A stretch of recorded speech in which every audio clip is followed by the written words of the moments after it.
Hitting it. So we are now live. Hit it. Hit it. We'll do it live. Wait, we lost Shay. He disappeared. Oh, no. Well, I'll send it into our chat.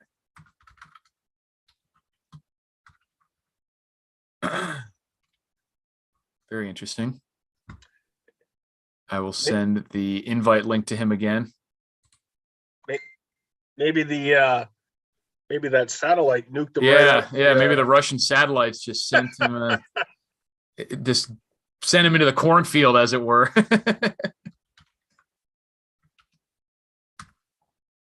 There you go. You back? Yeah, I pushed the wrong button. We thought the Russians. Yeah, we thought the Russians got you. There's when it goes live, prompts goes live. It says, I pushed the wrong button. It says, do you want to go live? And I was like, said no.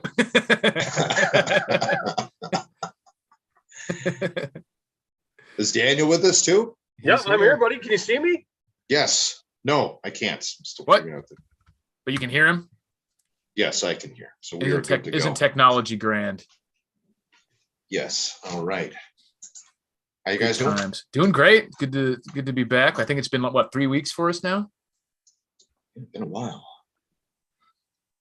I'm glad you could make it. Definitely been plenty going on to talk about in the last 3 weeks.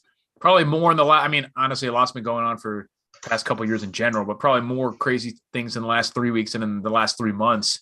Honestly, it's pretty wild. We've got no shortage of interest in the preparedness world. That's for sure. I mean, it's got to be. I can't think of any time in my memory where it's been more.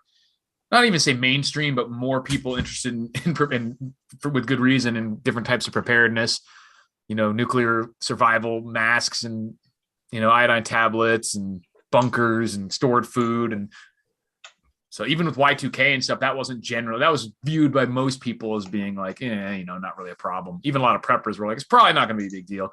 But now we've got everything from all the corona stuff leading to normal food shortages and supply chain issues to everything from possible nuclear exchange or EMP attack to just economic sanctions and everything else that'll cause disruption. So there's all sorts of things that could be going on that are almost certainly going to disrupt our normal way of life. I think if you don't mind me, guys, if you just let me, a new prepper kind of came up to me a few weeks ago, and they were asking me, "Hey, listen, I'm building a bug out bag. What do you think I should put in it?" And basically, it was their understanding that they wanted to live out of this thing indefinitely. And in my mind, I just think a bug out bag should be getting you from point A to point B. So, 24, 48 hours worth of food. Maybe a life straw, a small little stove to cook food. I picked up a few things at the dollar store, if you can believe it. And, just to kind of give people an idea, you shouldn't be living out of your bug out bag. If something's happened where you are, in my mind, it's catastrophic, and you should have caches everywhere where you go. But, one thing, I like looking at is, a good knife, not just one of those cheap $20 knives that's going to break in the worst possible scenario. Yeah. It's, you pick up a $20 knife and, it's like, oh, I'm set. And then, you're cutting kindling with it and it snaps.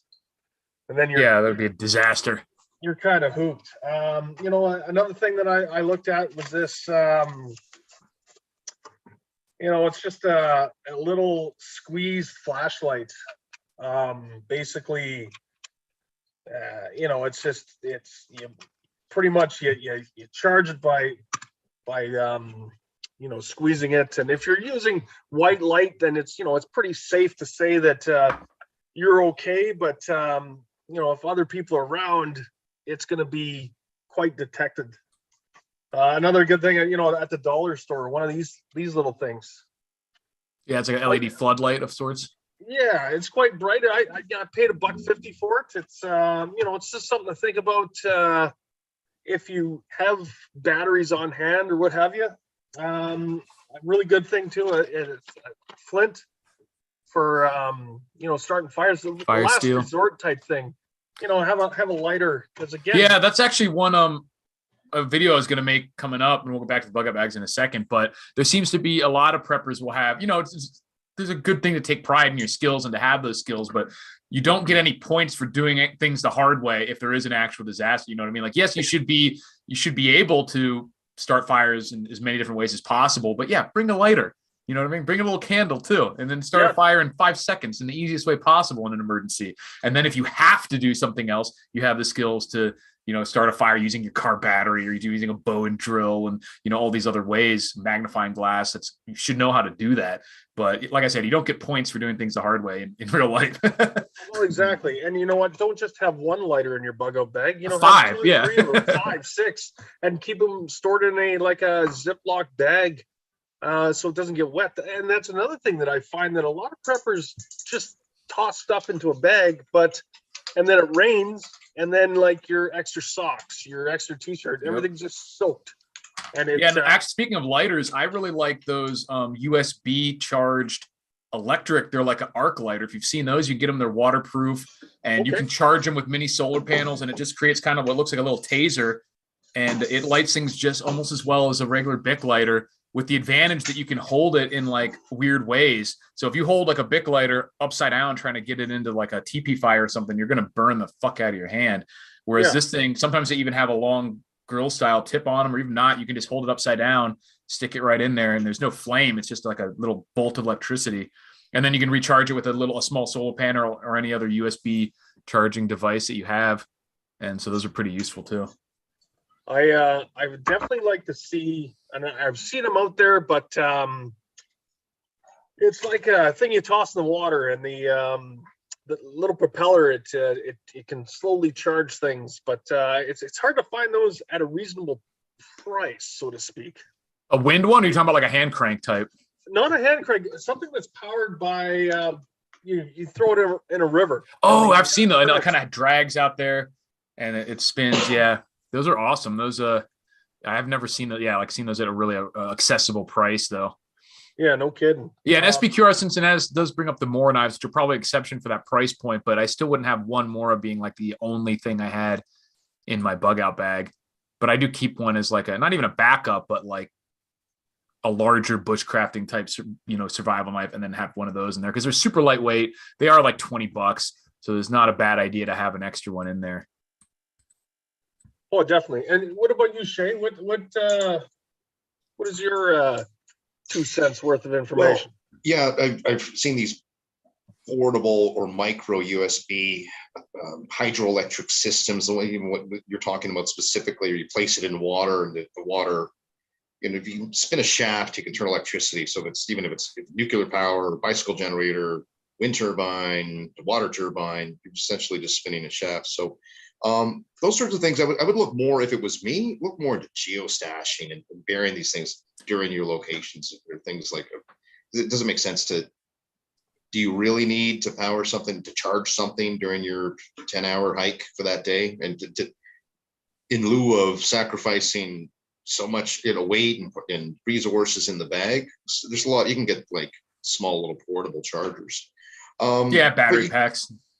It doesn't have to be, but going back to what you were saying initially, a little light at the dollar store, these sorts of items, it doesn't have to be expensive. I think if there's any piece of advice I'd give out to the crowd with respect to items and bug out bag, is being familiar with your gear and learning how to use the ferro rod and doing these sorts of things. And Eric, certainly put it on the head there initially. If it's an emergency situation, you want to get the fire going, do what you got to do. You're a little lighter than cotton and Vaseline, but it's having those skills, knowledge, resources to be able to do it in other methods is going to be good for longer term, because guess what? Lighters don't always work. And they certainly don't last forever. Yeah, even if they do work, they run out. So that's why something like, having like a big ferrosium rod and a lighter in there, why bother with the sparks when you have a full flame in a situation where you might be slightly rushed? If you got plenty of time, you're setting up a camp or whatever, sure, save the lighter, use the other ones that'll last longer, no big deal.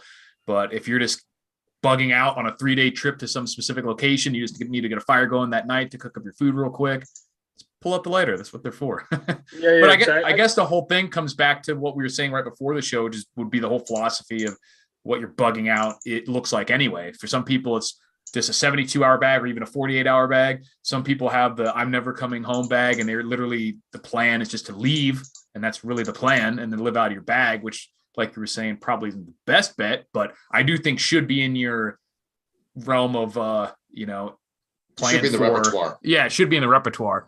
So I like having the options. So, and like for some people, like caching is not always going to work. Like if you live in certainly if you're in an urban area or even a suburban area, like you don't have really a lot of options for where you could like bury, or if you're not fairly rural, like where are you going to put caches? It won't be either illegal or discovered or both, or you poached or dangerous to get to in an event of you know what I mean? So it's definitely a great option, but it can be expensive and risky to just put a significant amount of your resources in places that you might not be able to recover them.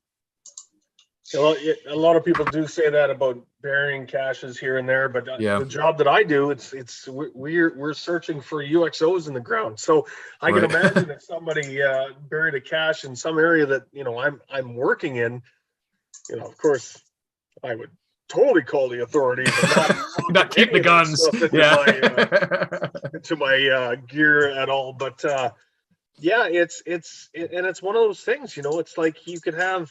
Like every prepper says, don't put all your eggs in one basket. So, but where say like you were saying before live, we went live. If it, if something happens where your cache or your bug out location's compromised, well, now what? Right. So it's unfortunately with this little hobby of ours, it's a there's always a lot of what ifs with it. Oh yeah, there's only what ifs. The whole thing is what if. But that's why I like the idea of like a semi-modular type system, to where you have your core bag that you would take no matter what the scenario was, that has the basic overnight type camping supplies, but not the live out in the woods forever. And then you have these other either bags or totes or whatever, depending what the scenario is. If it's a wildfire and you just have to leave your immediate area, but it's not the end of civilization, you don't need to take all the solar charging, wind, roll in the river turbine. You just need to get your basic, refugee type bag and your important stuff and get out of there.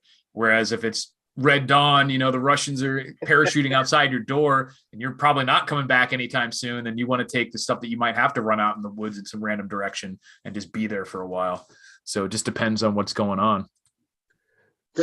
Prepping is like asking your better half where she wants to go for dinner. It's always it's a giant guessing game. How about this, or how about that? And the outcome is never what you really want. Yeah, exactly. Oh, great. All right, let's make it work. And you got to pay the bill. Right, yeah. And then you have to pay the bill. Yep. Seems to be a lot more expensive than you thought it was going to be in the first place. Especially these days. Oh. Gonna give my buddy here a quick plug. He's watching. He's in the maybe he's here in the comments. Anyways, Terry Blackmore. He's got a book. It's a prepper book. It's called Antigenic Shift, and it's free. And it'd be great if you guys could do me a solid. Just put it. What's the name of that book? I'll put it in the link afterwards too when we go off live. It's called Antigenic Shift. There's a URL in the comments section, and it's not an affiliate link. It's just a shorter URL.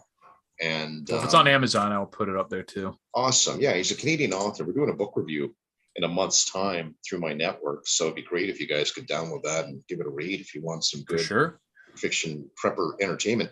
But going back to the ferro rod concept, just briefly, I had a survival hike yesterday. Nice. And we took a break halfway through the hike, and there's a good 30 people there and talking about different stuff with the bug out bags. And sure enough, everybody's like, hey, let's just start a fire with the ferro rods. We grab some birch bark, we grab some cattails, and we, experimented with this sort of stuff. So I sound like a broken record, but it's just so important to keep up on your gear and your skill set. And, like Eric just said, emergency, get the fire going. But if it's not, it's perishable skill. And if there's one failure I see within preppers today, it's too much consumption of products. And look, I'm not the messiah here. I've got my own faults for sure. But if running a network here locally, I think people tend to focus too much on product acquisition as opposed to skills and knowledge and resources.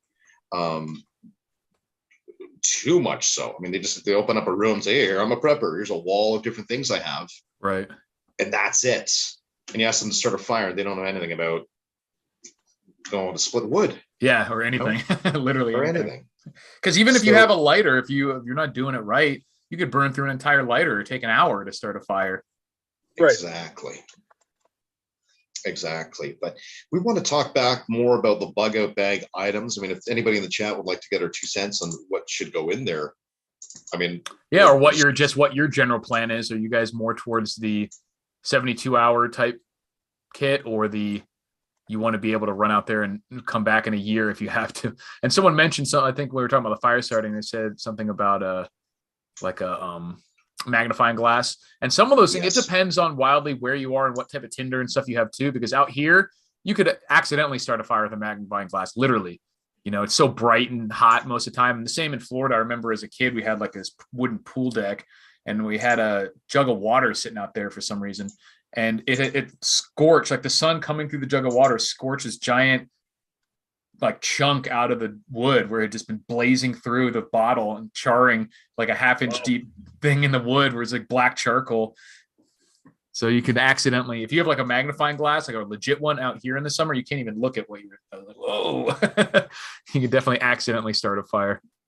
Well, didn't they do that with one of these birthing a gender reveal parties? It's one of these retarded. Well, that they set off like a pyrotechnic or something, and it was in like a grassy field. Yeah, so it's definitely easy to. But if you get something like not even just a regular magnifying glass, but like a fairly large Fresnel lens, you have to be careful with that, because if you just set it down somewhere, it'll melt shit if the sunlight, you know what I mean, comes through it. Yeah. So that'd be a perfect thing to getting information out of people. Mm-hmm.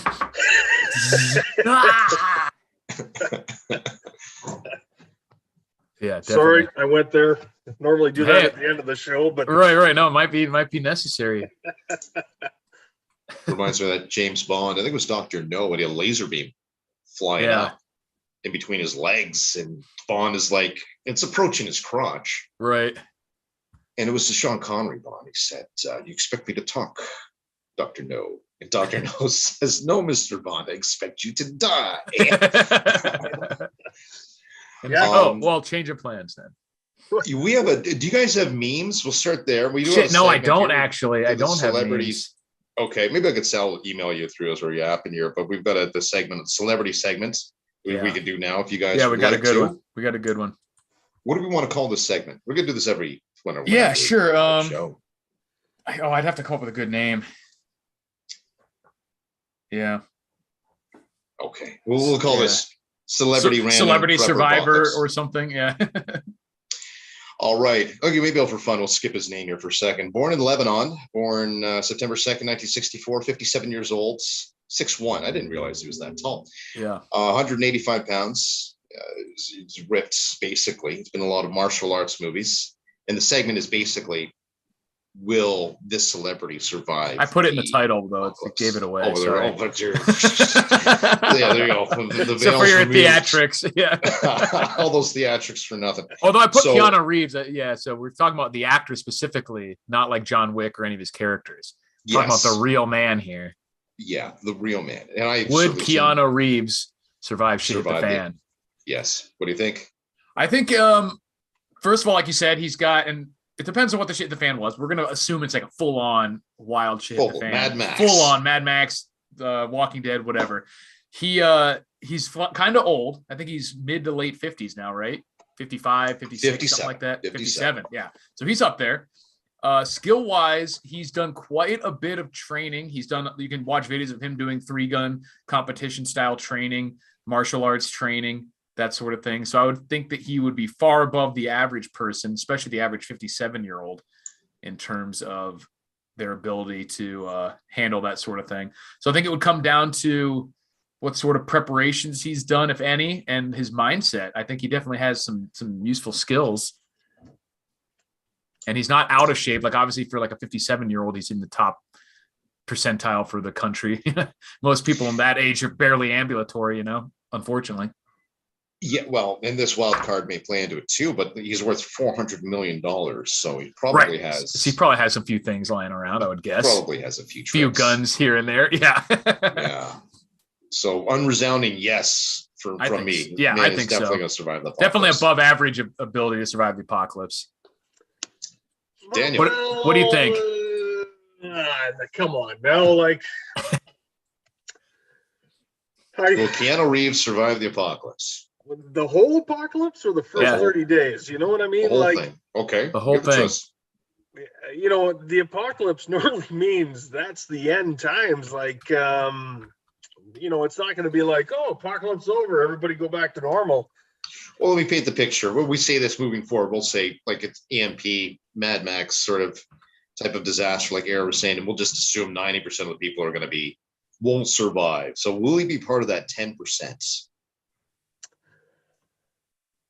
Is he? Let's say that. Yeah, if it's an apocalypse like The Road that in 10 years everyone slowly dies off anyway, then it doesn't matter. But assuming is he in the top 10% that could make it? I don't know. I think I'm going to say no because he's a very approachable person, and you think he's too soft? You think he's too soft? Wow. Well, yeah, I think he'll try to help too many people, and then someone's going to take advantage of it. Someone's like, "Hey, you're Keanu Reeves," and he's like, "Yeah," we blow him away. You know, it's not that, but you know, it'd be like, what does this guy have, and how can it benefit me? And if he's not going to help me, do you think he would be more of a target than even normal people? He's not the gray man, as you know. That's true. The average Joe that's you know, out there. And then Zach also makes a distinction here in the comments. He said he could survive the wasteland, but not the wilderness. So yeah, he probably doesn't have any wilderness surviving skills that I know of. So it depends on what type of situation we're in. But he does seem to have some tactical skills. Yeah, or you know. But would he know how to get clean water? You know, start a fire. Exactly. Let's say, like we just talked about. Who knows? Drinking from some stream. Next thing you know, he's shitting himself to death, and that's it. That's it. It's over. Game over. Shit yourself to death. Sorry, Mr. Reeves. I'm totally right. That's a good point. You're right. Like we go down to the core basics of fire making skills, building the shelter, things like that. I think he's got enough of a wave of being everybody would just be, holy cow, it's you. It's right. That I think he would get a lot of help. But if it broke it down, it was just him. Just him. Yeah. Would he be able to start a fire with the lighter, or would he get, you know, inch thick logs and not know what he's doing? Or like I said, would he get giardia or whatever from just drinking from a muddy puddle without thinking to purify it? Daniel, you got a good point. You put some doubt in my mind here. I'm not sure. Seated doubt. Maybe you could share your screen in a second there, Eric. Yeah. To show his girlfriend, if you get on Google, because she is, no offense, Keanu, but she can do a lot better than that. She's punching above her weight class. So he might have some simp issues. Yes, exactly. That's exactly where I was going. He's got some simp issues, which could play into your capacity. Well, yeah, like Daniel was saying, if he doesn't have the killer instinct, then maybe would. Yeah, I'm on the fence. Does your opinion change? Yeah, it puts me more on the fence, but yeah, I still think he would survive because I think he's a fairly intelligent person, and we're guessing that he doesn't. That someone who's done all that tactical training wouldn't have any experience with the other stuff, which is a guess.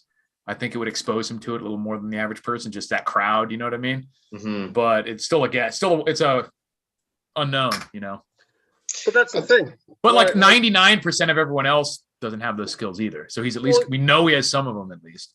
Yeah, that's true. But like, let's say it's day 5, you know, he's cold, he's wet. He finally does get a fire going, but we all know from, you know, any type of thing that, you know, military training or even on TV, you see a fire from, you know, hundreds of kilometers away, or you're even smelling it. Yeah. If you don't hide the flames, it's like, you know, you're cold, you're tired, you're hungry. You see a fire, that means, you know, someone's over there. You know, there could be food, there could be water, there could be. I'm going to go check it out. And if he's not prepared for who's coming and what's happening, then you know you're just as good as you're another target.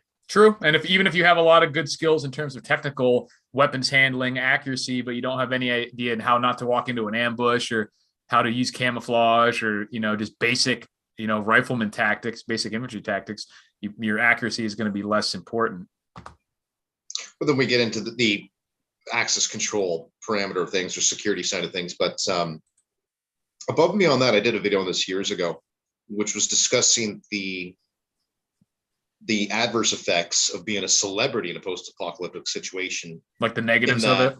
Right, because if you were really a celebrity and it was really Mad Max, people would almost pride themselves in capturing, detaining, doing there might be some bitterness too, like the 1% kind of stuff that's left over. Sure. Oh yeah. Or you look who I have as a prisoner in the back of my van, right? So during the apocalypse, look who my gimp is. And if it was a big celebrity, then people may ride that notoriety wave or that. I'm not sure. I think I'm less. Daniel, you created some doubt. I'm still yes. But I'm still same here. I'm a yes, but I'm not as less conviction. If only we could get Mr. Reeves.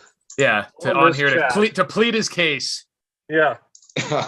Yes, you have three preppers, Keanu. They're saying if your girlfriend was super hot, then I would say yes, but I don't know about you right now. We'll tell you what. Right, that's exactly. The simpish factor actually rolls into it. So out of 10, maybe we'll summarize it this way.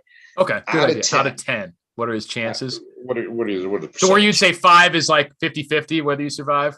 Sure. Okay. Yes. I would put him at a 6.5. 7. Okay. How about you, Dan? 3? 3. So you think he's less likely than a?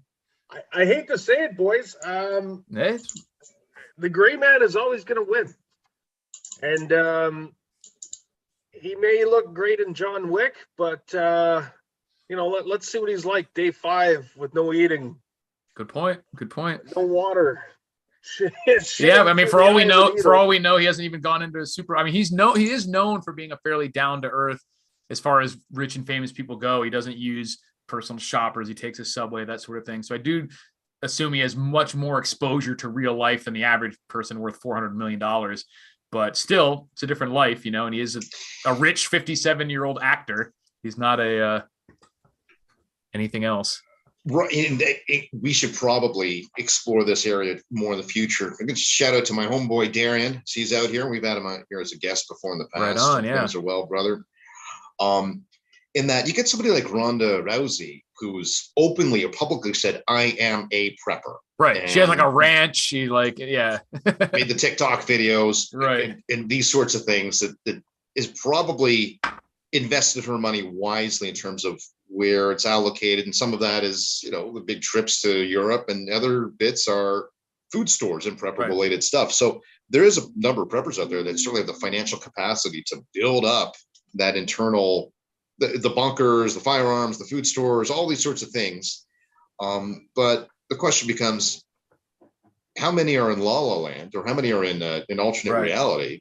Because we are dealing with celebrities. And if you look at their godlike complex, they wake up every day to thousands of people praising them like well, that's another point. We got Cronin like here in the chat says, what if he decided to start a cult with his fans and then lead an army of it?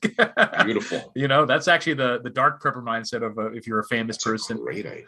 You can because that there are some people like weirdos like Jared Leto who has like a retreat, which is more like a cult where he dresses in all white and people go on an island to hang out with him for life. Have you heard about that shit? No, what's this about? Yeah, the guy Jared Leto, the guy who played the Joker in the Suicide Squad one, like the stupid ghetto Joker. Yep. And he's in a bunch. He's in a bunch of other movies. He was in like American Psycho, Fight Club. He's a really weird dude, obviously in real life, and he is like very woo woo, and he literally has long hair and every really Jesus look, and he has like this literal like cult like group of fans that go to an island and like listen to his preachings and stuff. And he wears like white robes and everything. It's fucking weird. So maybe someone like him would actually be more likely to survive because even with less skills, because he could just get like a Manson style following of crazed women to do everything for him. let's make this a double segment. Let's do Jared Leto in a second. Let me pull up his stats here. Okay. We'll see if he can survive the apocalypse. We'll see if maybe Jared we'll do that a Leto- little. We'll do that a little later in the show. But we want to talk about Ukraine. You want to touch on Absolutely, yeah. I mean, that's obviously it's getting wild over there. All sorts of stuff we've seen coming out of there. A lot of it, I think, is bogus. You have to consider that even the stuff, whichever side you support, not that you have to support one, which is one of my biggest beefs with all this, but it's propaganda from both sides, so it's hard to tell what to believe. But we've definitely seen escalations, more and more talk about nuclear war, nuclear retaliation, things like that. So it's definitely going to get, and then we had Biden escalate further in the last day or two, saying that there should be regime change over there. And I'm really hoping that NATO stays out of it. I mean, obviously we know they're involved surreptitiously supplying weapons and support and things like that, but I really hope they stay out. What I'm worried about is that they've already come out and said, well, we won't get involved unless, and then listed like certain things. And we know there's entities that want them to get involved. So it would be very easy for whoever it was, whether that was Ukraine themselves, whether that's other groups, just to bake chemical weapons, do all this, strike Poland, whatever. So we're not that far away from NATO involvement, which would be a disaster. I'm concerned. I don't think nukes are going to start flying, but I really see a crash in the system, so to speak. Like we're seeing already, that now. Yeah, we're in the middle of it. Yeah, it's teetering, right? So it's like both Canada and the States, the inflation is so high. Like here in BC, where I'm currently working, gas is $2 a liter. And it's about $5.50 a gallon here in Vegas right now. It's so there's that. There's the already global shortages from COVID, from people working from home. Well, a lot of stuff wasn't being made, and then it's very concerning for the fact that I think we're in for a bit of a shock, and not a lot of people are going to be ready for that shock, and it's being taken away little by little, like, so it's not a big where it all happens at once. And then and that's honestly, that's not to interrupt, but that's something that I know we've talked about before, Che, on the Trifecta, about how people kind of always view shit hit the fan as being like an event, like a one thing, like bam, something happened, now it's in shit hit the fan mode. Whereas I've always said, like, we're not going to be that lucky. It's just like we got the COVID apocalypse where you still have to go to work and there's a full on shit hit the fan. Basically, we're getting that slow descent where it's not like normal, life now full on. You don't have to worry about anything and you just have to worry about surviving. You get like a descent to where you kind of mix in the gray area where more and more time is spent worrying about your personal safety, worrying about eating, things like that. And we have Biden literally just came out and openly said, there's going to be food shortages, or there could be food shortages. And I'd always said, and I've said on Twitter before, that it used to be the scariest thing the government could do is tell you not to worry about something. So when they come out and tell you to worry about it, I don't even know what to think. And it's our supreme leader here in Canada. It's pretty bad when he gets laughed out of, the EU parliamentary meeting. It's just, I'm concerned because he don't care. He don't care if food goes up to, if hot soup is $10 a liter. Right. Doesn't matter. He's a rich boy, and, I'm sure he's got a little bunker in Tofino where he can go hide and, surf all day and live out his dream. But the rest of us. Oh, you dropped your camera. Yeah. And I just did a video. Hey, are you back? I just did a video on, it was the president of the, was it the IMF or the World Economic Forum? I don't remember. Your camera's froze up, by the way, Che. Had come out and said, not to, you don't need to hoard, you don't need to stockpile, that sort of thing. And I'm like, man, like, first of all, you telling me not to makes me worried. But like you said, these are guys that, if food prices go from $5,000 a year to $15,000 a year, it doesn't really affect them. But that's absolutely crippling to normal people, So definitely you should prepare. I think we've seen enough evidence, it's already happening, to know that food and everything else is not only going to get harder to get, but get much more expensive. So you definitely need to stock up on pretty much everything you think you need. But as far as the World War III shit goes, I'm more worried about, I don't think there's going to be is full-on nuclear war, at least not yet, because that wouldn't benefit Russia at this point just to like launch nukes, because they know they'd get a full-on response too. And I do agree with people. I know a lot of other channels like Canadian Prepper for one has been pointing out that, you know, over the last decades, NATO and the Western countries have more treated nuclear policy as a deterrent. You know, the way to do it is to make it basically mutually assured destruction. It's just too scary. No one would ever do it. Whereas Russia specifically has been focusing on winning a nuclear war if it ever came to that. So they wouldn't necessarily be nearly as reluctant to get into that sort of situation as the United States is or Western countries are.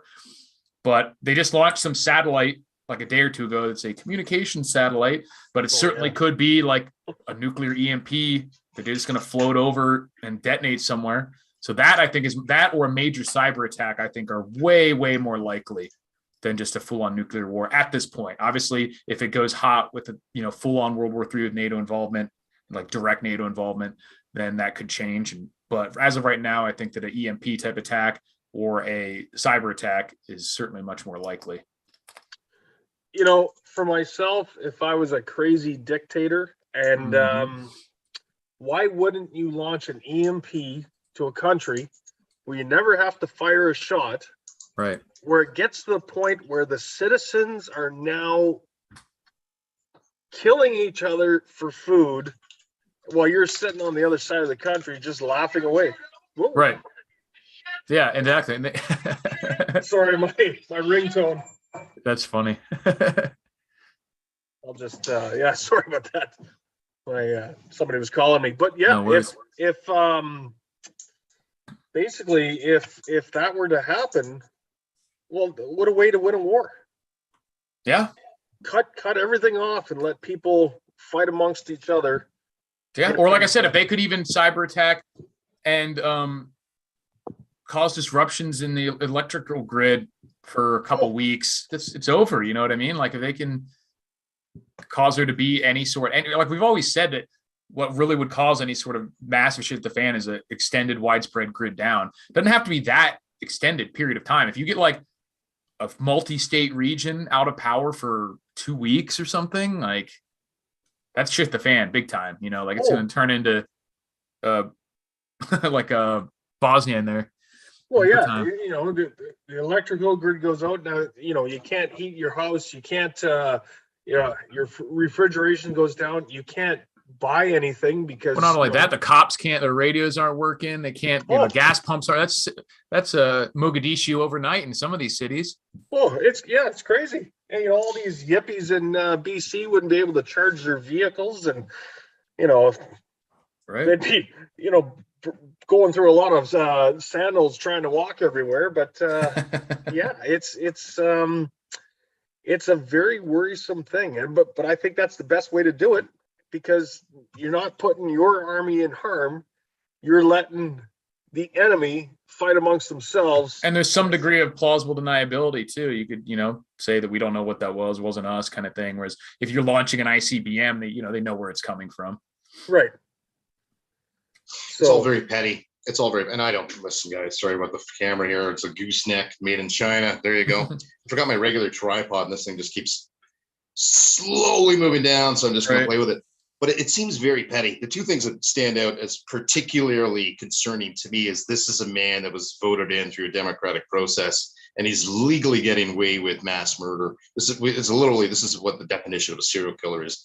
And he's laughing. I know they had some sort of celebration there last week with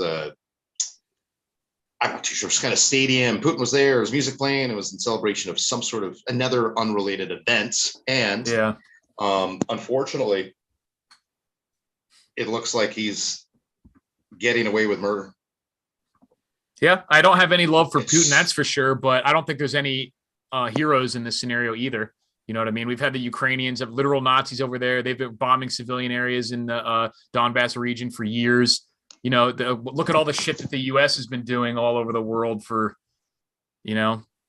Oh, decades. Sure. I mean, it's the same bullshit. It's sure, yeah. And if you were to break it down fundamentally, down to the root psychologically, I think it's like Putin. He's on his way out. He's an older guy. He's beating his chest. Nobody's really listening him over the last past, you know, since he's been in power, really that much. He's beating his chest, and he's just like he wants attention. He's like, well, old Mother Russia, we got to do this to this part of regain. Do you think that's it, though? Do you really think that's all there is to it? I think that's a component of it. I think it's an old man that he's got an egotistical, narcissistic motivations for sure. Because if you look at like, so? Just to play the devil's advocate, basically, sure. You know, there was never any signed agreements or official treaties, but he'd basically been promised for years that NATO wasn't going to move any farther east, that they weren't going to put nukes on his border and all this stuff that continually violated that. And it's basically just and I think he's, for right or wrong, I don't think it's right, but I do think he's doing this thinking that it's in the best interest of Russia. And it's pretty much literally what happened with us in Bay of Pigs in Cuba, where they were going to put Russian nukes next door. And we were like, no, fuck that. We need a buck, you know what I mean? And so we went and invaded. I think it's literally the exact same thing. And that doesn't mean it's excusable. I'm just saying, like, none of this shit's ever excusable. And I think we should just have stayed out of it. Personally, I don't think there's any reason to risk World War III with the country with the most nukes of all. Sure, they have like 6,000 nukes or something. And like, what? I don't know what the main, like, what's the main excuse, like mainstream normie reason for like why we should be concerned or care or stop like what Russia's doing in Ukraine? Is it just because someone bad is doing something bad and we need to stop it, or is there something more that? That's a good. Listen, I'll be the first to admit I'm ignorant to the historical precedents that have in the past, anything historical with respect to the relationship between Ukraine and Russia. And should we invade? Should we intervene? I don't know. I don't. The long and the short of it. And sure, maybe Russia has every right to invade. I don't think they have a right. Don't get me wrong. I think it's wrong to invade another sovereign country. I think it's logical, is what I'm saying. I think it's wrong, but it's logical. In the same way that, you know, killing somebody, taking their stuff makes sense. It's evil, but it makes sense. And I do think it makes sense for Russia to do this according to their logic. And I think a lot of other countries have done similar things for the same reasons. And that's why I'm wondering, like, why is it such, like, this particular thing, like, we have other countries like arming Azerbaijan to kill Armenians and stuff, and no one gives a fuck, you know what I mean? Like, all this stuff's happening all over the world all the time. Like, sure. It is really weird to me why this particular one has become the new blue check mark on Twitter thing. Change your bio to this picture of Ukraine. Like, what the hell? Like, why is, you know, it doesn't sit right.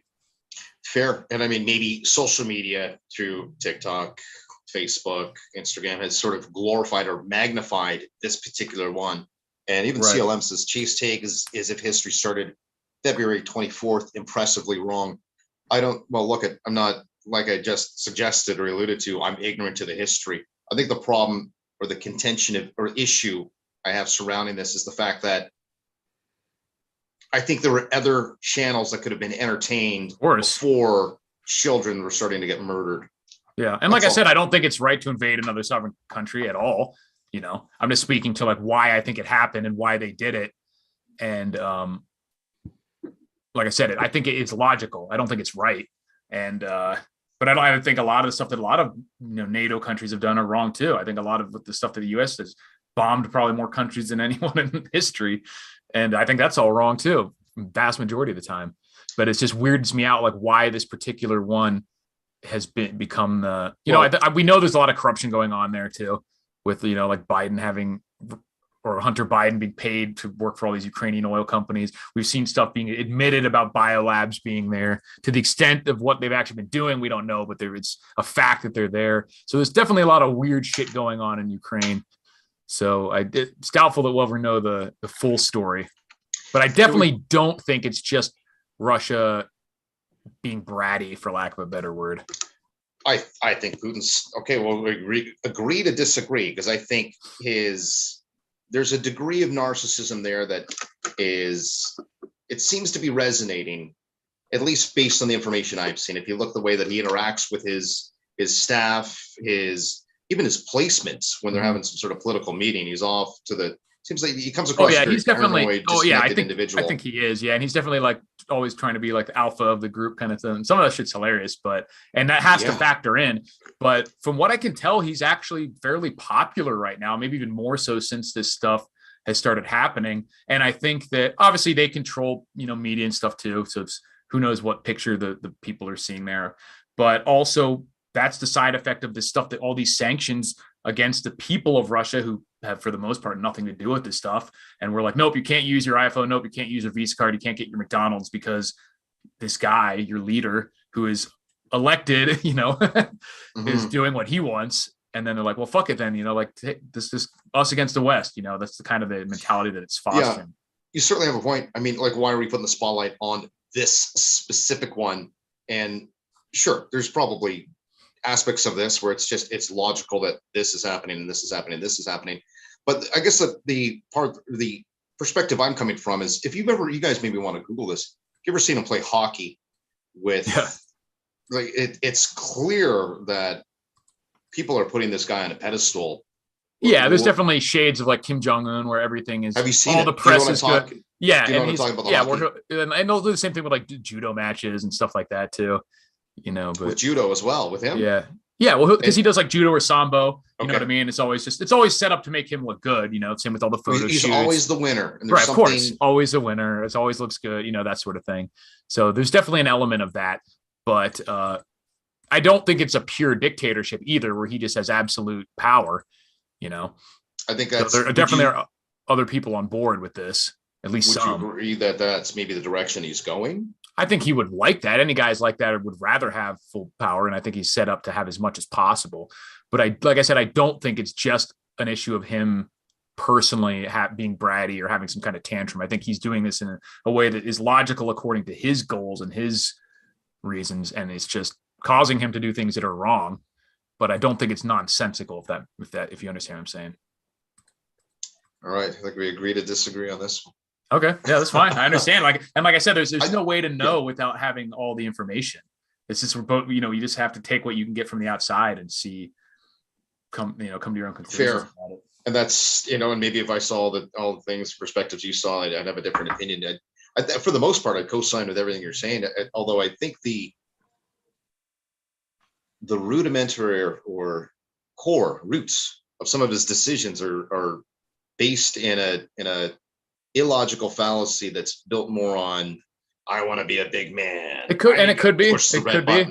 It's hard to know. Let's push it. It's a missile. Let's take it out. Put the missiles out. Yeah, but I mean, there's other things on the counterpoint, like that they're actually showing, in my opinion, and showed restraint. They could have leveled Ukraine, just flattened it. You know what I mean? And instead, they've had a certain strategy of, sitting outside the cities, making channels for the actual people to escape, not the troops, that sort of thing. Not that they're being nice, but I mean, I think it is a more calculated approach than just we're going to take over Ukraine, because they could just using conventional munitions, just absolutely level the entire country and then go over there and stamp a flag in it if they wanted to from far off, not even risk their tanks. And for certain reasons, they haven't done that. Who knows why? I don't think it's to be nice. I think they have other purposes, but that does show to me that they're being more calculated about it. Either way, they're going to lose. You think so? Yes. I definitely disagree. That's one of the things I think we've been seeing propaganda about all the major like pro-Ukrainian. And like I said, I don't want anyone watching this to think that I'm some Putin lackey. I don't give a fuck about Russia. I only give a fuck about America, and for that matter, I don't give a fuck about Ukraine either. I'd rather we do. You know what I mean? Canada. Canada. Well, I think every country should act in the interest of their own people and whatnot.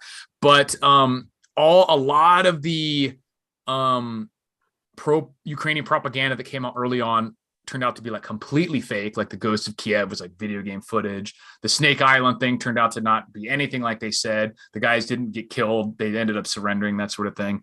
And then I think the losses that they were saying Russia had initially were like more than America had in the entire Normandy invasion. And they had said that happened in like the first 2 weeks. And I'm like, that seems a bit excessive to me. And I think we're purposely seeing Russia put in like their second line troops, either holding back for NATO or just burning through, because like Ukraine, I don't know if people know this, but Ukraine has a pretty substantial military. They have like more tanks than the rest of Europe combined, things like that. So it wasn't just some beaten it country. Like it was a pretty substantial military. So I think they were just throwing in the conscripts and the old tanks and the old missiles and stuff just to like, until the losses were so great on the other side. I think it's almost inevitable that at some point they're going to have to come to without direct NATO involvement. And I think the only reason it's lasted this long is because of under the table NATO involvement and weapons and things like that. And I think that without direct NATO involvement within the next couple of weeks to a month, there's going to be have to be some sort of agreement to separate off like the west side of Ukraine and things like that. And that might be framed as like Ukraine winning, like, oh, we held them off and, you know, we got our treaty or whatever, even though they'll probably agree to everything that they agreed to in the beginning. Because if you look at the list of things that Russia said, this is what we need to stop, it was like no nuke, like Ukraine's not in NATO, no nukes in there, Donbass is independent, and like a couple things that are not ridiculous. Obviously, they favor Russia, but it's not just like we own Ukraine and you have to do whatever we want. And they still said, no, NATO said, no, we're not doing it kind of thing. So it's definitely a weird situation in my mind. But that's my perspective of it. I think that without direct NATO involvement, it's almost inevitable that Ukraine is eventually gives up.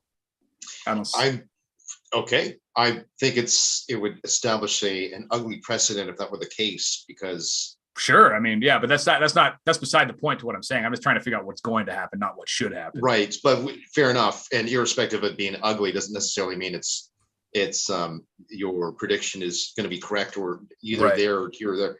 So with that said, the reason I say that is I don't think companies like the US would actually allow it to happen because of that precedent. That's the question is would we be stupid enough or, myopic enough to say, no, we're not going to let this happen, have direct involvement, maybe even through Poland or some other NATO state that's what I'm worried about. Because then we're just literally going to war with Russia at that point. It's not even like if, ands, or buts. So that's but barring that, I think it's inevitable that Russia is eventually the victor there. Okay. I don't know. I'd like to see, I'm just got to be careful with my words here. And honestly, that's what I hope happens, not because I care about Russia, but because I don't want a third world war. You know what I mean? If they could just sign the treaty, like be done with it, even if it's bad for Ukraine, it's better for the rest of the world. I think there could be alternatives. It was suggested to me that, maybe from the inside, a assassination there's something for that sort of potential, which would clearly, it's always there. I think that someone like you mentioned, someone like Putin, who's that narcissistic and is going to have, I already read that he has like food tasters and all this stuff. You know what I mean? Like he's in a bunker right now. So yeah, it's not going to be, that wouldn't be easy. That would be a solution though. Daniel, we've left you out of the picture here. Yeah. What do you think? I'll tell you what, from a soldier's perspective, we have to stay out of Ukraine. Well, we have to let them sort it out on their own. For the simple fact is that if things get out of control, what's to stop Putin from saying, fuck it. I'll just, if he's, it's just like his last fighting stand. Who gives a fuck? I'm going to die. I'm going to kill everybody too. So, You know what I mean? Especially when it comes to that type of power. I had a buddy that actually was on the job site with me here. He gave us 2 weeks notice, left last Friday. He's now in the Ukraine. I've seen some pictures and stuff. He went to fight for his country, which, all the power to him. Hopefully he does what he needs to do, but we have to stay out of it. It's unfortunate. And it's not the type of thing, people that we are to stay out of things, but now it's, Trudeau giving all these weapons and stuff to the Ukraine. Well, that's now painted a target on our back, not just Trudeau's back, but all of Canada. And to, just like the Taliban used to do, they would kill hundreds to kill, a few infidel soldiers because they don't care. And I just think that someone like that wouldn't give a shit if, it took 2 or 3 million people out just to kill one person. Well, like I said, they think that they can win too. It's not just like the US where the nuclear war is like seen as a last ditch. We'll do it just because they did it and then it's over kind of thing. Like they really have the view that they can win. And they're not nearly as, Putin and just Russia in general are not nearly as squeamish about like losing half their population and coming out, still existing afterwards. That would be a win to them. Whereas to the United States, if there's a nuclear war and we lost half, they'd be like, that's not winning. You know what I mean? So it's crazy. Yeah. And that's why I think it's important not to put them in a position where they think that the existence of the country is at risk. If you want to do your under the table special ops stuff in Ukraine, keep giving weapons, I don't think it's a good idea. But it's definitely different than just direct involvement to now say we're at war with Russia and any US or NATO location is a target now, that's a different story. I think we have bigger fish to fry on our own home fronts than in other parts of the world. That's just my opinion.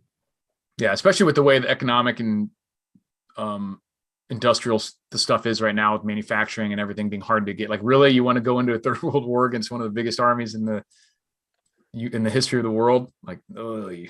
And now, it's interesting. I just watched a movie. I think it's called By Dawn's Early Light, kind of like made for TV, low budget movie about the Cold War. It was 1990. And one of the most interesting things about that, and this was featured kind of in Red Dawn too, was that the Chinese were always allied with us against the Russians. That is most certainly not the case anymore. And while China has come out and not said, we're not allies with Russia, but we're partners economically, like, we definitely don't have China on our side. And economically, they're basically on the side of Russia. They're already moving away from, like, we've kicked them out of SWIFT banking system. They're already setting up direct sales with rubles for wheat and oil and things like that. And that's what should be interesting to preppers too, is that Russia and Ukraine combined for like 20% of the global wheat production. Russia specifically creates like a massive amount of like urea and fertilizer, potash. And what someone else one of the other channels pointed out, that urea is really important for making the DEF fuel for diesel engines. It's like an emissions fuel that you have to put in diesel engines. And so without all that urea, that stuff could get really hard to get or become way more expensive. And a lot of engines are made that they won't run without it because it's an environmental thing. Right. So definitely all sorts of economic and production type supply chain disruptions that can happen as a result of that, regardless of whatever happens with us doing anything militarily. I think we're in for a huge surprise that not a lot of people are ready for, and it's even preppers. Me personally, I don't even think I'm ready for what is about to come. Right, because it could be so extensive and so long lasting. How many of us really have enough that we could be unsupplied or deal with this stuff being super expensive, super hard to get for 5 years? You know what I mean? Almost none of us. And that's one thing that the homesteaders, I think, get wrong a lot of times too. It's fantastic to do it. You're a lot more self-reliant, obviously, but if you still have to go to the store for chicken feed or other different types of supplies, you're just as reliant on the stores and the supply chain as someone who has to go for their own food. You just have a couple more degrees of separation. That's why I think we need more vegans, because cows eat grass. Yeah. Vegans eat vegetables. They are going to be a food source. So, only time will tell. Yeah. I'm going to take a 180 on both of you guys. Sounds good. Go for it. We have to. There's a book by Tom Clancy. Some of all. Rainbow Six. Yes, Some of All Fears. That was a good one too. I'm all pro get the team in there and take them out. I mean, if we can prove beyond a shadow of a doubt that certain conditions are met, and you're a dictator, B, you're killing children mercilessly, or XYZ circumstances. And look at Eric, you got a point. And same with CLM. Yeah. It didn't start on February 24th. There's obviously a history here. Right. Let's just say you've had the option to. If Putin exhausted all the other channels, then he may have more sympathy from me, but something tells me he's taken it. Well, I don't think he doesn't have sympathy from me, and I don't necessarily think that you should either. My point is just evaluating the situation. And like I said, if I thought it was possible, I think that would solve the problem. If we really could send a team in there and take him out, that may solve the problem. I'm not as convinced as other people seem to be that it's solely Putin and the military wouldn't just continue to do the same thing without him. But I do think it would definitely make a difference. And let's assume that it is. If I had a magic button, sure, I'd push it. I just don't think that that's a viable option. What would be a solution? I think it would be a solution, or it certainly would be worth trying. Sure. Irrespective of the practicality or viability. Right. Yeah, I just don't think it is practical. Yeah. I think we need a special committee with the G7 countries to say, okay, we've got certain such individuals. Right, but if he really is in a bunker somewhere, that's not going to be easy. Well, look we've got America's a superpower. You guys have bombs that'll go to the third level down to a building and only detonate at certain spots. Yeah, but we have to fly planes over there or shoot a missile or something. They see where it comes from. It's not that easy. Sure, you guys could figure it out. But that's the direction I would put it in. Yes. I have a question for you, brother. And a lot of these people say oh yeah, we got to do something. We got to do something. We have to go take him out. And I always ask that question because I actually had a buddy that's gone over there already. Are you prepared right now? Like you say, hey, people got to go sort him out. Mm-hmm. Are you going to go? No. Yeah, You know what I mean? What I was suggesting was some sort of special elite. You ever see that Batman movie where they take that he flies in and he grabs that guy out of the building from China? And It flies him away. That's what I'd like to see, and then put him in a room with all the parents that lost their children from the bombs. That's it. Just put them in a room like that. Have the parents deal with them. Well, you know, I hear you, and I guess as a soldier for myself, because I have been put in harm's way by my government, I guess that's why I always ask people when they say, "Oh yeah, we gotta send Canadians in there. We gotta send," but none of those people will take the step to do it. They expect other people. I was just playing poker with some old guy. He was said something like, "Oh, we need to get involved." I'm like, "Are you going to go over there? Like they're taking volunteers." Yeah. He's like, "Oh, I'm like, dude, you won't even sit at the poker table without a mask on. You're afraid, but you're going to want us to go to war with a country that has 6,000 nuclear weapons." It's like, why don't you shut the fuck up? Yeah, I don't think it was so much about like having a war with them. I was thinking more. No, I know what you're saying. Yeah, and that would be great if it was practical. I just don't think it is. Fair. So irrespective of the practicality, and to suggest or compliment what you were saying there, Daniel, would I go? Sure. If there was training, if there was, yeah. I mean, like, and I hear what you're saying too, Eric. You know, everybody is saying, "Oh, would you go?" Well, I don't want to go, but XYZ circumstances, I would. So my XYZ circumstances would be if I could ensure everything was taken care of here, and I could facilitate the training. My line is I'd pull the trigger. I think there has to be a direct threat, at least to the country. I think at this point, I would have to have a direct threat in the country for me to want to do anything, but at least a direct threat to the United States or my, family and stuff. When it's just another country, it's not good. But like I said, it's happening all over the world every day. Like, why is this the one that would be right? Why is this making headlines and whatnot? Right. The other ones, and it's certainly not exclusive to just Russia. Or like there's 500,000 people, like almost 500,000 people have died in like the Ethiopian civil war in the past year. No one's going over there to help out. No one's going to help out the Armenians against the Azerbaijan. You know what I mean? Like this stuff happens all the time. Like that guy gassed his own people. Yeah. You didn't see big people protesting that. I don't know. There's a bigger picture here, but I guess, I don't know. In my mind, there's bigger fish to fry in our own countries that we got to sort out. That, vice.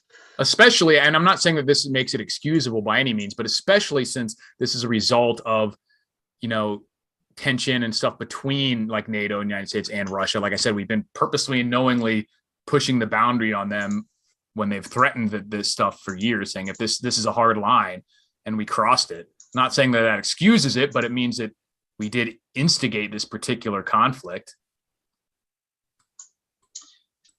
Yeah, and listen, very fair retort. What makes this one special? And my response to that would be, sure, yeah, if there's badder people doing much worse things to other civilians, their own civilians for that matter, then I think my policy would ring true for them as well. Otherwise, it's just going to continue.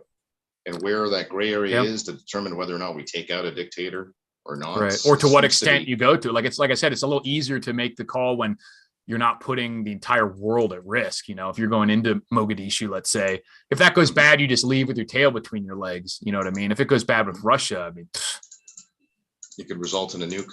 Yeah, it could result in most of humankind dying. Yeah, in the extreme end, like literally. Like that's not worth it right now, based on everything that I know. I agree. It just seems very feeble, very. Keep coming back to the sandbox analogy and check your email there, Eric. Just send a couple photos for another segment real quick, but it just if there's any video you guys, well, not you guys, but just the audience that watch to sort of reframe my perspective. It's the hockey video, which is it's like they're giving it to them.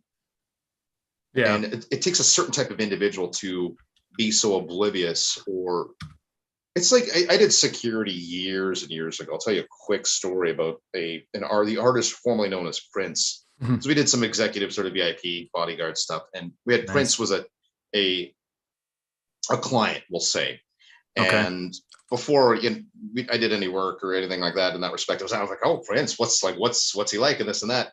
And I was told, because he had a house in Toronto, in Ontario, Canada here, and I was told that if Prince wakes up and he says, okay, I want to see a pink camel in my dining room this evening, and then the evening comes, there's no pink camel, it's not like he's like, oh, okay, I understand the logistics. You couldn't get it from the zoo. Oh, you had to dye the dye it pink. I understand. Again, it's a crazy request.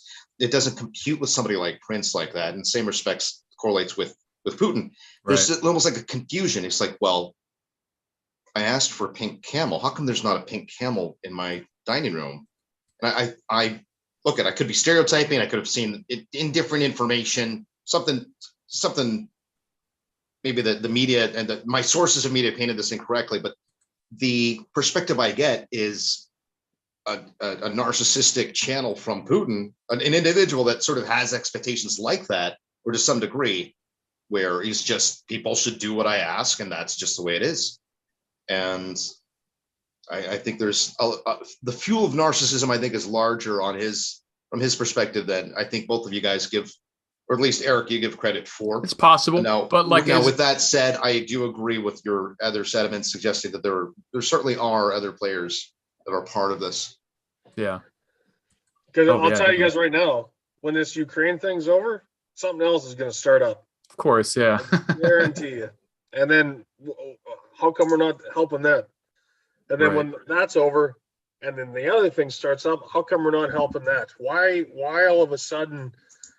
And it's a shitty thing to say, and maybe that's just, things that I've seen with my military experience and places that I've gone. It's unfortunate, but women and children get killed every day. Why are we sorting out human trafficking? Why? How come we're not going to fight that? Yeah.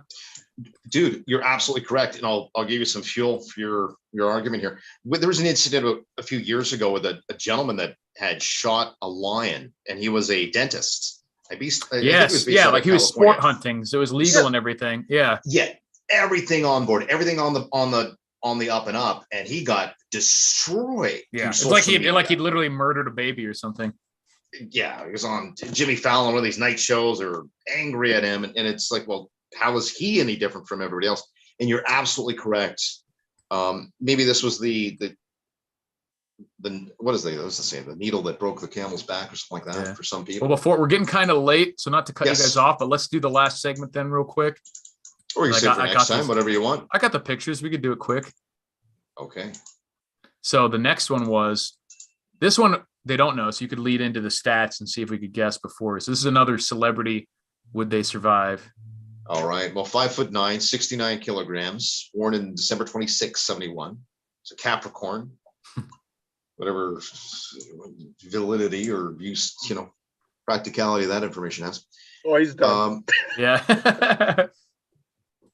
He was born in Louisiana. So he was American. All right. Here's share screen. He's 50 years old. We're talking about Jared Leto. Yes. Here he is. And like I said, we already did mention him earlier. He had a cult. Well, let me read one segment here. It's, if I can find it. He literally has a cult on his eye. Did he read about the island thing? You know what I mean? Mars Island is a because he's in that weird emo band 30 Seconds to Mars. So they called it Mars Island. And look at this. He get women, so good for him, I guess. It's like 50 women. You get to relax and enjoy yoga. He's a dreamy motherfucker. I would follow that guy. Yeah. He's got the real Jesus look going. Oh man, I want to run my fingers through his hair. Oh, that's disgusting. Nasty.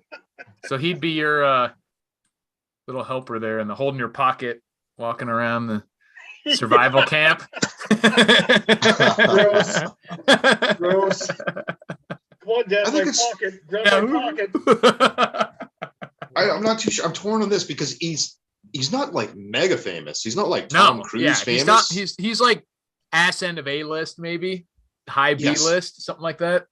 Yeah, but not like, especially in a pop. He definitely thinks he's A. I mean, I would consider him A list. Like, people know who Jared Leto is. He's just not that big of a star, but in terms of well known, but he is crazy. But he's the type of crazy that might help him if he utilized it correctly. And then, like, we don't know what his constitution is. He may devolve into a quivering mass of tears and, in the stressful situation. But if he leans into the crazy, he could have like a whole cult of cannibals and 500 strong in a week. You know what I mean? Oh, yeah. So his skills are almost certainly probably not there. He's not a big or particularly physically imposing guy. He is a little younger than Keanu. Doesn't appear to have any sort of weapons training or something. So I think I'd put him at a 2. And that's Really? but it's very polarized. Okay. He has that one out. And if he leans into it, he could be a warlord. But otherwise, he'd just be zombie food day one. He's too crazy. I'm going to, you know what, myself, because you have such a huge, you have a following, so you have an army to do your bidding. If he goes that route, but we're attributing that to him. Yeah, well, that was a bunch of soccer moms in that picture. You don't necessarily get warriors on this side. That is true, but you send enough soccer moms to do a job. If you get enough of them, yeah, it's going to get done. An army of Karens on his side could be formidable. I'm gonna go 5. 5, okay. 5 for that guy. So better chance than Keanu, you think? Well, he's got people to do his bidding. Okay, yeah. But where are those people? If the fans, are they in Malibu or wherever he's at? Or are they in Ohio? Yeah, do they got guns? They got food? Yeah, do they have guns? Do they have any food? Like, are they all going to die in the first week too? Hey, that's why I said it 2. I say it 2, but I think he's got a shot at becoming a warlord. Hey, man, you know what? He could have 500 followers, and you only have 490 rounds. Just got to go through them. Get out the 338 Lapua 5 at a time. Okay, I see that. I don't necessarily think all these soccer moms would be like mindless myrmidons who are charging in a certain death fearlessly. Take out the first row, and they're probably going to take off. That is a good point. A couple of headshots, and then you're like, who wants it? And then they'd wake up real quick and realize that Jared Leto maybe isn't the Messiah they thought it would be. I'm kind of leaning towards it. Jared Leto, you're not going to survive the apocalypse. Sorry, buddy. I don't think so. 3 out of 10. 3. Sure, he's got a great personality and he's charismatic and he's got this cult following and people love him. Great. Yeah. But isn't he like a vegan and stuff too?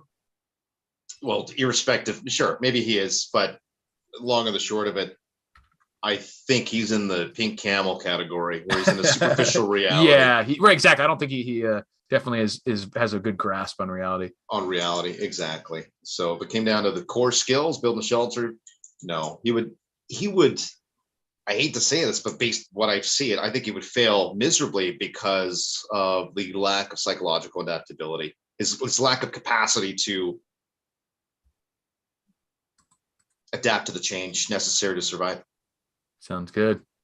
Well, I think that was good. I think we got chances, or we got the numbers settled. Jared Leto is unanimously not surviving. He's at best a 50-50. 5 was his highest ranking. So Keanu Reeves, maybe. Keanu Reeves a maybe. Yes. Well, probably. I gave him a 6.5. So yeah, we gave him a probably surviving, and you gave him like a probably not, and then we all gave a 7. Yeah, so we gave him a probably. He's got a good shot, well above average. But Jared Leto, no. Cannibal. Appreciate the just real quick before we got a super chat here before we leave. To what extent does BlackRock benefit from the crisis? Singularity is expected in less than 6 months. How it changed the current events? Guess. I mean, BlackRock is just like any other of these massive financial institutions that they benefit from the creation of fiat money being poured into the system and all the weird little things you can do in the back end. But they're just like any of these other ones. Unless they are soaking up real things like real estate, specifically with BlackRock. And, that's what you need to do. Be your own central bank, as Gregor Manarino says. Do the same thing that they're doing. Take your fiat, turn it into real things. So I think they benefit from the crisis in that the cheap money up until this point, at least, and all their assets becoming more valuable. Like normal people, when things are inflation, they lose money because the stuff they have to buy is going up in price. But that stuff they have to buy, anything time you're paying money, that's someone else's paycheck. So that all that money is going to the companies who are selling this stuff.